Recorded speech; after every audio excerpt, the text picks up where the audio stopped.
It was a great episode. Not of Boba Fett, but of season 3 of The Mandalorian. What are we saying when the best episode of the Boba Fett doesn't have Boba Fett in it? Like, what does it say? I mean, I've come to the understanding at this point, we have mastered The Mandalorian. So look, we've mastered it so hard. They've mastered The Mandalorian so hard that they got Jessica Chastain's body double to basically direct it. Yes, Bryce Dallas Howard. Bryce Howard. Yeah, I can never Jessica get it right. Chastain's body double. Whenever she's too expensive for the movie, we get Dallas Bryce Howard. Yeah. She's a good director, but my question is, how good do you actually have to be with The Mandalorian? 2 seasons in, yes, hit the rhythms. Well, I'll go back to what I said last week when we saw what I thought was some pretty mediocre episodes of Boba Fett. And then when you compare it to this one, now again, but it's hard to say, right? Because as you've just pointed out, we love the Mandalorian. We love that character. And he steps out and he does his Mandalorian thing. And so we're instantly into it. And incredibly, the show reveals so much backstory about that sword and so much more about the Mandalorian culture. We're right back into that world where we're really, really comfortable and really excited to be in. Right. So is it just nostalgia that we like this episode much? And not just us, right? I've gone online and lots of people love this episode. Is it just nostalgia or is it actually a better episode? I liked it because they revealed that the other Mandalorian is a Vizsla. Like if you guys have been watching like the animated Star Wars stuff, like the Vizslas are like a really prominent Mandalorian family. So it's really good that even their fight scene was good. So it's really interesting because they're really world building now. They're world building, they're lore building.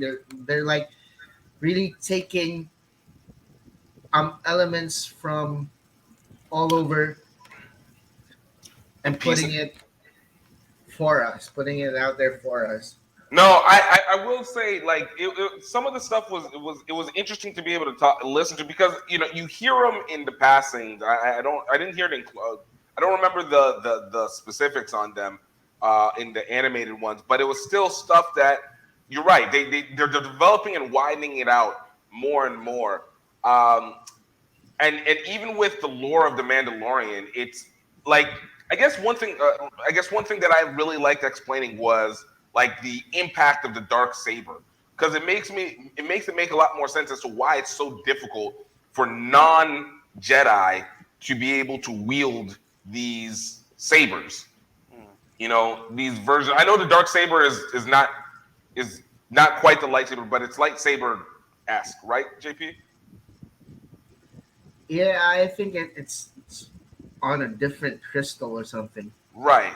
But it requires a different mind. It all goes to will and mind and chaos inside of it.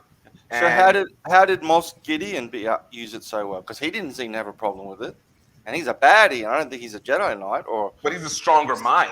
It's what the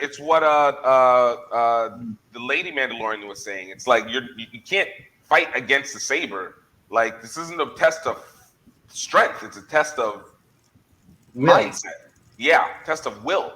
So that I did like being able to start to see some of these aspects get explained that have always been implied and have been talked about sort of like in other Jedi lore. But I mean, we're actually seeing differentiation, which I'm hoping will always come back to making up for why John Boyega got so screwed over in the last 3 trilogies after the man wielded a whole lightsaber and nothing happened with it. So, but I liked what they did with it, even though I was like, man, the Mandalorian just not as strong as we thought, but like also badass still. Like it gives him a character arc. It gives him something he's got to improve. He's got to get better, and it gives him somewhere to go as a character. I was actually half hoping that Vizsla was going to get to win the sword from him. Why? Like, I don't know, because He seemed like a bit of an asshole to me, to be honest. I thought he was acting like a bit of an asshole. but it belongs to their family, so I was kind of half hoping. I can understand. See, I was kind of half hoping. Yeah, go ahead. No, I'm gonna say that's the thing. Like, part of it was just like, okay, I get it. If he wields it, you return back to the family. But he's kind of a dick. So does that make him way too powerful now? And now it becomes a Mando takeover, or is Mando as we know it going to be able to win it? Which seemed to be the advantage of whoever had the black saber has the weakest advantage, because you lose all your speed because you don't know how to use it. To learn. You know what really was annoying for Mando and probably Mr. Vizsla is the fact that they go have this big fight, they clash it out, they smash each other up. Then she says, "Oh, by the way, have any of you guys taken your mask off?" Yeah, I thought that was a dick move. It's like, oh, you could have asked that question before we had the big fight, right? Oh, by the way, just out of curiosity, you haven't taken your mask off by any chance, have you? Oh, no. Oh, shit. I love that.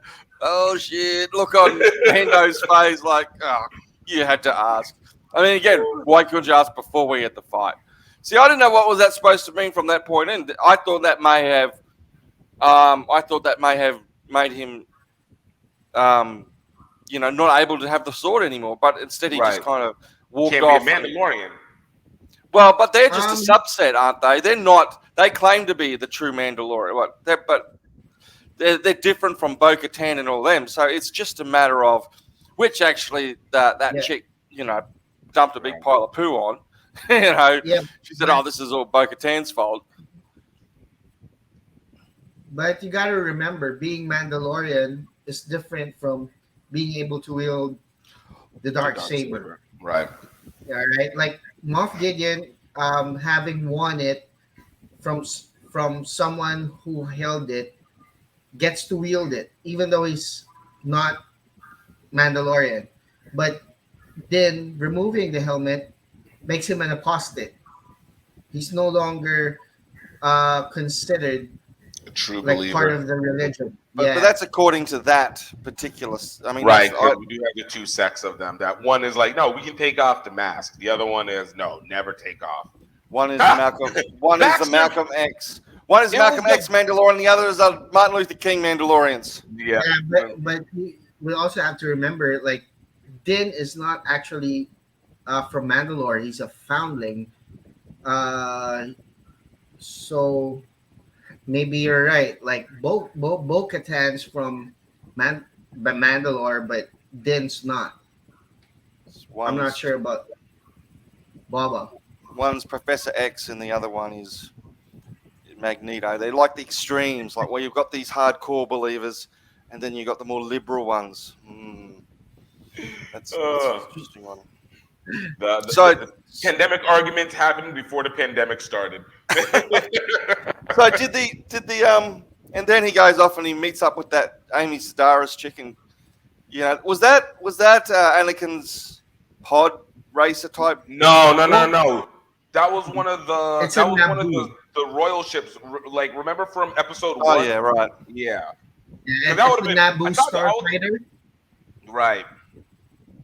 Yeah, there's a whole heap of talking going on in that whole sequence. I thought the whole sequence was really good. It's sometimes just good watching people do stuff. It reveals a lot about character, and it's just those two and their little droids just doing their thing was pretty cool. Like that was very much what I liked about the first couple episodes of season 1 of The Mandalorian. It's just him doing stuff, making things happen and showing his resolve and his skills and his abilities.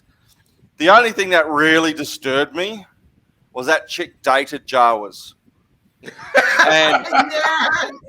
And there were some mental images I had to work really hard to keep out of my head. And when she said they're furry. And she said they were furry. Well. Oh, so much I could say. I'm not going to say it because I think we've got a PG rated. I mean, were you guys not slightly freaked out when she said she started hooking out with Jawas? Not gonna lie, I was a little bit more interested in the fact that Jawas even had the capacity to want to date, and it really did. It almost seemed like she was of the Jawa streets, you know, like that Jawa was clearly asking her out or whatever. So I was just like, Yeah. like how many Jawas really?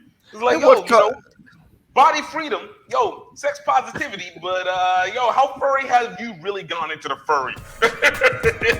Let's remind our friends to please click on the subscribe button and hit that notification bell so you know when we have new videos out. Subscribe. Die. Oh, die.